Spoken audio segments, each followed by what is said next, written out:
ఆవిడ బాబు సినిమాటోగ్రఫీ మంత్రి అంట, పిచ్ సినిమాటోగ్రఫీ మంత్రి అంటాడా. చూసా ఇందాక స్టేట్మెంట్. ఆయన ఏమంటాడు, నేను సినిమాటోగ్రఫీ మంత్రిగా చెప్తున్నాను, నీ 2-3 రోజులు ఆడే సినిమా ఆడనివ్వండి. అసలు ఇతను ఎందుకే బాబు, అసలు మామూలుగా మ్యాట్నీకి ఎత్తేస్తారా సినిమాని, ఇతను చేయలేదు. అతని సినిమా మ్యాట్నీ, మార్నింగ్ షో పడితే మ్యాట్నీకి ఆడటమే కష్టం,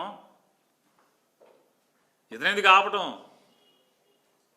సినిమాటోగ్రఫీ మంత్రి వచ్చి ఆపాలండి సినిమాలో. జనమే చూడలేదయ్యా బాబు అని చెప్తుంటే, ఇప్పుడు దాకా కొనుక్కున్న వాళ్ళు బికార్లు అయిపోయారు, సినిమాలు కొనుక్కున్న వాళ్ళు బికార్లు అయిపోయారు. ప్రభుత్వానికి జిఎస్టీ కట్టలా ఇంతవరకు ఆ ప్రొడ్యూసర్, ప్రభుత్వం నుంచి అడిగిన ఒక్క అధికారి లేడు. జిఎస్టీ కట్టపోతే ఇంతవరకు ఆ సినిమాకి ప్రభుత్వం నుంచి అడిగిన వాళ్ళు లేడు ఎవడు. వేరే వాడిని అయితే ఊరుకుంటారా అని అడుగుతున్నాను. సినిమాలకు జిఎస్టీ కట్టరు, కొనుక్కున్న వాళ్ళేమో బికార్లు అయిపోయి పాపర్లు అయిపోయిన పరిస్థితి. ఇక్కడ ఆస్ట్రాలజీ